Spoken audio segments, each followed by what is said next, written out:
What's going on, everyone? It's Serper15. Today I want to make a video about my tropical garden. I did one in June. I just kind of wanted to show you guys how it's progressed into autumn.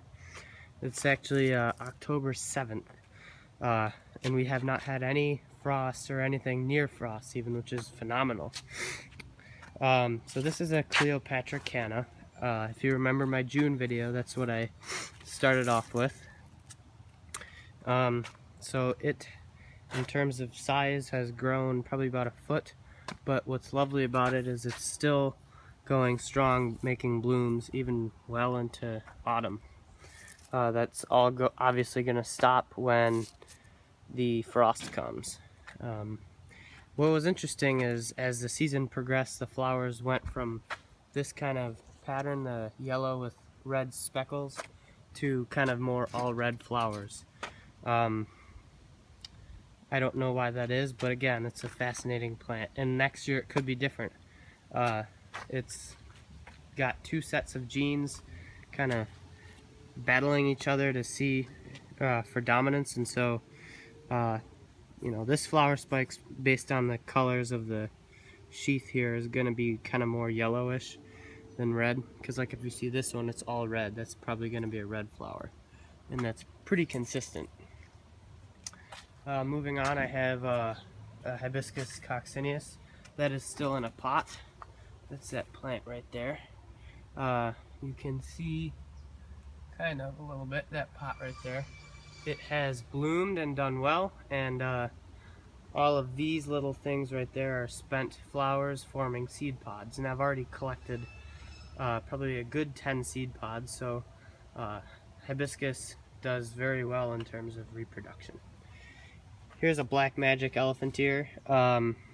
This is not winter hardy. You can see, even though it hasn't frosted yet, you're getting some damage along the veins. This is in fact cold damage, but it's done very well. No runners, but it has made some new, suckers off the main clump. The new leaf, there you go for my hand and reference. It's doing very well. That was planted out of a 4-inch pot in the spring, so it was probably the size of, maybe the largest sucker right there. So it's grown a good 2-3 feet.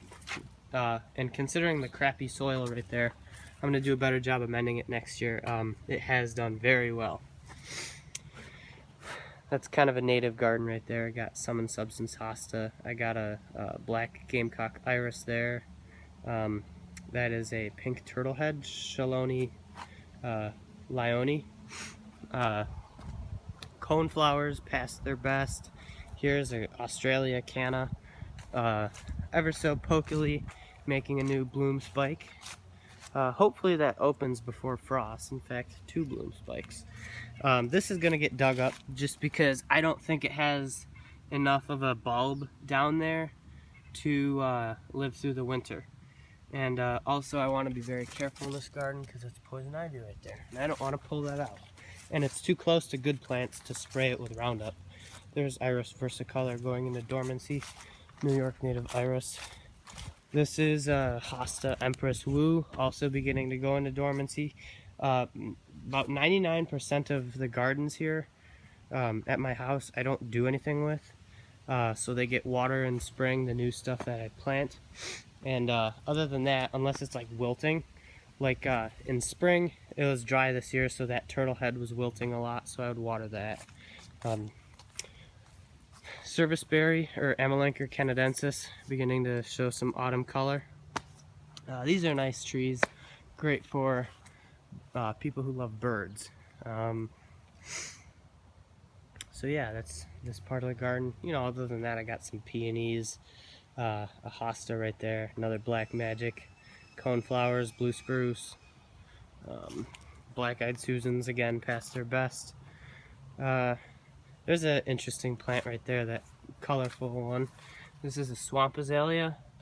Again, because of the crappy soil, it's really not doing well. I'm probably going to move that to a different part of the yard in the spring. That gets white flowers in July, and it has like a clove type scent to it. Very interesting. Again, a native azalea. Lily of the Valley looking crappy because it's the end of the season. And of course we get to the tropical garden now. This is that Musa Bosju that was near the patio. We had the deck ripped out and put in a beautiful new patio. I'll show you that real fast. Excuse me guys, I have a little bit of a cold here. So the patio is very nice. The cushions aren't out on the chairs. There's a quick pan around. The anthuriums. These are supposed to be actually like tropical plants, at least for us in our climate. And they're still going strong. They have, you know, some damage. Because the nights have been around about 40-ish. On warmer nights, it's been about 50. So they're still looking pretty dang good. So this is Musa Bosju right here. And I am crouching, so I'll show you it standing up. It's done well. Again, I didn't water this too much, only really when it was wilting. And this is something that I planted this year, so it could have done better if I had watered it more, but I didn't. So that's goes to show you, it was about probably 2 feet tall when I planted it. And you might think that, you know, for a banana, another, you know, 2 or 3 feet is a lot of growth, but really it's not, considering the amount of water that I gave it. This Sangria elephant ear right here is doing phenomenal. I got this from this along with Cleopatra canna and Hibiscus coccineus, Australia canna from Brian's Botanicals. I'll show you, I'll point out anything I got from him as we go along. If you guys are into tropicals or you want a nice focal point, go check him out. He's got an awesome page. I can't say enough good things. The only thing is they're a little bit kind of sloppy with answering the phone if it's the off season. Again, that's a Sangria elephant ear, and that stem is just gorgeous. It's a beautiful wine red stem. It contrasts all this green very nicely. And although it was said to be a clumping elephant ear, I just noticed it made a runner. That's okay. I'm okay with elephant ears running because the more space the good plants take up in the soil, the less weeds I'll have. Here's the pond. Again, I have not raked, I haven't done anything, so this is raw as the ash tree drops its leaves and beginning to display autumn color. This has been treated for the emerald ash borer, if you're wondering. So yeah, so I'll get on with showing you the pond. I'm going to plant that iris versicolor right there. One of the things I like to do with the edges of ponds, and the pond digger on YouTube taught me this, is I'll have a plant that is adaptable, that can grow in regular garden soil and in straight water. I'll have one in the water, and then I'll have one directly out. And this is exactly what I've done with this Japanese sweet flag. This plant here is growing in the water, and this is in the soil. And I think it's a wonderful technique for blending the edge. This is a Paul's Glory hosta. That is going to grow to cascade and cover that fake rock, which is the skimmer. Again, I need to do some maintenance, but I am a full-time college student, and I really don't have the time. It goes to show you that this system, when you have a pond with a skimmer and kind of big enough to have everything take care of itself, that it is in fact very low maintenance. It's phenomenal. So this whole area here is an area that I designed for frogs. You'll probably remember me saying that in the June video. So yeah, everything's done very well. The Sagittaria latifolia is beginning to go dormant, as they do. The alligator flag, or hardy water canna, Thalia dealbata, has done very well. That was probably about 1 or 2 stems when I got it, and now it's a nice clump. Again, sorry about the sickness and coughing. I don't have fancy editing gear. This is another Brian's Botanicals plant. This is Colocasia gigantea, but this is the common form. And I got this one instead of the Thailand form. I do have Thailand form. That's inside already. Because this is a lot hardier than the Thailand form. This will go on the ground right where you see it. But due to, you know, I just never got a chance to get it in the ground. Got another Japanese sweet flag there, a couple water hyacinth. Here's a mojito elephantier, doing very well. I got it as like a really tiny plug, so that has grown quite a bit. Moving up the waterfall, I'll show you guys the waterfall real fast. It still needs work to cover the plastic, but again, I haven't figured out.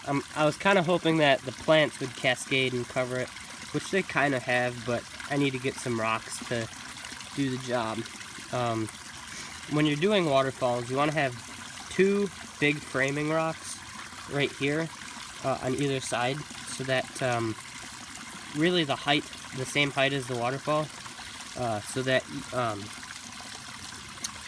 it really, because in nature, if you guys were to look at waterfalls, the biggest rocks stay in place and the smallest ones kind of tumble away. So if you'll notice, I have mostly big rocks here. I have a cluster of small rocks there, and then the rock size kind of gets smaller and smaller as you go down the stream. Lovely sound of water. Here's a native ostrich fern. This is Matusia pensylvatica. That, unfortunately, is the European form, but it's established, so I'm not going to rip it out. There's I forgot what that hosta's called. That's a hibiscus, a hardy hibiscus, perennial form. It has white blooms. You can see that it did, in fact, blossom a few times, not too much. That's a new plant. This specific one has a white bloom with a yellow, a pink center. What else? This is a native sedge. This is growing kind of in a part of the lawn that's hard to cut. It popped up, so I dug it up, put it near the water feature. This is Hosta wide brim right there. That's a great plant. The only thing with that is it has a tendency to start kind of a chartreuse color on the edge, and it fades to white as the season goes on. Some people might like that, but I bought it to have kind of the chartreuse edge. But again, it doesn't bother me too much that it turns white. This is a Francis Williams hosta. It's in a very high traffic area, so it's constantly getting bombarded by people walking along this path. So that's why it kind of looks bad. And it is the end of the season. It's beginning to enter into dormancy. Another black magic. This is a Enset ventricosum, and the cultivar is Morelli, otherwise known as the red Abyssinian banana. Most people just call them red bananas because it's easier to say, and I end up doing that myself a lot of times. This is definitely not hardy. I'm a zone 6, really kind of more of a 5B to 6A in that range. So this is definitely not hardy. It's taken the cold a lot better than the Thailand giant. Like if I were to go inside and show you the Thai giant, it would look a lot worse than the ventricosum, the red banana, which is kind of interesting. I've got a Fontanesi elephantier potted, tucked into the jungle right there. This is a porcupine grass. Once it starts blooming, it gets, as you can see, extremely floppy. So what I'm going to do is next year I'm going to kind of bungee it once it starts blooming a foot from the base, so that it stays kind of, you know, like why we buy porcupine grass instead of zebra grass. Zebra grass It looks the same, except it's a much weepier form. So I'm going to kind of fix that next spring, so it's easier to get in there and do some maintenance. My dad's got some roses in there that you gotta go in there and maintain. If the porcupine grass wasn't so floppy, we have some elderberries, which would be in better view, beginning to drop their leaves due to the time of year. These are nice plants. Another fantastic plant if you're into birds. They get a dark blue, almost black berry that the birds love. And this, like I said in June, the leaf structure. It looks tropical because of the pinnately compound form. I've got another banana here. This is another Musabastu. That's gonna go over, if you can see the past the grill, that's gonna go there with that black magic to kind of cover that spruce tree right there. Just so that the tropical illusion is maintained. I don't think they grow blue spruce in the tropics. For those of you who are lucky enough to live in that region of the world, correct me if I'm wrong. I got a Majesty palm in the ground. This obviously is not going to survive the winter in Zone 6. It doesn't even survive in Zone 8, if I'm not mistaken. But while it was in a planter, it kind of frustrated me. No matter how much iron or fertilizer you threw at it, it still looked chlorotic, which means it just is yellow and, you know, not that nice green color that they should be. So it's gonna get some frost. I will have a palm tree in the ground here every year. Probably not a Trachycarpus, which is a hardy palm, just because I like the look. It kind of, the feather palms here blend in better with the elderberries. So that's what's up. This is a pink China elephant ear. I have 4 of these, again from Brian's Botanicals. I got my Musabastu local, and same with the red banana. I try to buy everything local when I can. But this is, you can see it's got some damage. This is supposed to, this elephant ear, same with Sangria, which is the red-stemmed one, is supposed to be just as hardy as Musabastu. So, for those of you who like tropical gardens in cold areas, got some tiki torches, and we'll go this way to show you the kind of main destination area. I have a burning bush and a planter because my dad likes burning bush, and they have nice autumn color. This is a Tropicana Gold, and it doesn't get gets about, you know, probably 5 or 6 feet tall at the most. And behind it, what you see is this mammoth Bengal tiger. This thing is absolutely incredible. This is a Brian's Botanicals plant. I bought Tropicana Gold locally. I got this as, it was one stem, and it was like probably like the length of this internode here. It was, and this is, if you can't tell, probably only about like 8 inches. So it has grown to just monstrous, absolutely incredible.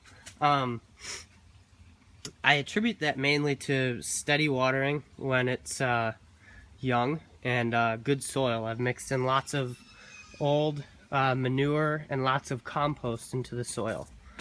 So that's key with really all plants. You can't have a nice garden without good soil. This is my Musabastu that made it through the winter. It is massive. I didn't think it would ever get this big this year. It's just, it's as tall as me. I'm about 6 foot, 5'11". So, you know, when you're standing on the soil, it's on the ground, it's, you know, it's taller than me. I mean, it's just amazing. Again, lots of cow manure mixed into the soil, lots of compost, and at the foot I have a very nice pink China elephant ear. This one doesn't have frost damage because it's in the ground. The other one that you saw over across the corner of the house, is in a pot, and it's root bound in the pot, so the roots are more exposed to cold. This is a cultivar of a native hibiscus. This is Hibiscus moschutos. Rose mallow. I don't know how you say moschutos. It's spelled Moscheutos. That's how I pronounce it. Latin's a dead language, so I don't really care. So, so there. This is a fan palm. This is potted in a nice beachy themed colored pot. This actually appreciates kind of a cold period, so that's why this is still outside. I believe this is a Mediterranean fan palm, or Chamaerops humilis. It could be a Chinese fan palm or Livingstonia chinensis. I don't know. You know, every time I Google image it, or, you know, kind of search to figure it out, they look too similar to me. And it just said when I bought it, assorted palm. So probably, if I were to give a guess, like I said, it's the European or the Mediterranean fan palm, just because of these thorns here. So, and the thorns do come off fairly easily. If you're bored, you can kind of just take like a knife or something and kind of gently go up the stem and take them off. It's a nice plant. Nice to have some fan palms amongst all these feather palms. You can see why they call them feather palms, because it's got the leaves are shaped more like a feather, and these are shaped more like a fan. These are some hollies, which give some nice interest when all this tropical goodness is not in its glory. I've got some bamboo, which is perfectly hardy in our zone. This is Philostachys bassetti. Again, this is potted. You can see the Fontanesi elephant ear container. This is a running bamboo, which is why it's not in the ground. And this will give some nice evergreen interest in the winter, along with the holly, Madison. No, I'm just kidding. This is a clumping bamboo, so you can tell the difference not because it's in the ground, but because clumping bamboos usually are more lush. This is a Fargesia rufa. They're usually more lush, at least because the running bamboo is not mature. That's why it's kind of airy in shape. This will get about kind of in the range of 8 to 10 feet tall, and the stems will get no thicker than half an inch.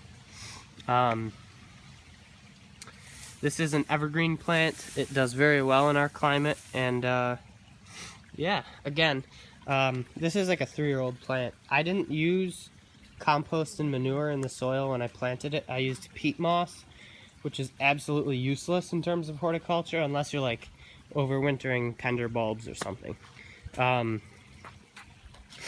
So this is that's probably why it's still kind of rather small. You got some papyrus there, another pink China elephant ear. Right there is another clumping bamboo. Iris germanica. That one has a white flower with a purple rim, and it blooms for a long time, which is very nice. Just kind of some standard hostas, nice filler. Those have been there for like 10 years, and my dad loves them, so that's why they're still there. This is a stargazer lily. My mom loves these, so again, that's why it's there. And it's small because a mouse actually chewed it 2 summers ago, and it still really hasn't recovered. I think it kind of looks cool having like a dwarf lily. You can see a stolon has actually popped up a new pink China. I didn't plant that. Nature's amazing. Alright guys, there's so much more I could talk to you about, but I don't want to give you too much nitty-gritty. I'll just kind of slowly walk around the garden and step over the dog. You're in the way. Slowly walk you around the property and the garden and give you a good look. And thanks for watching.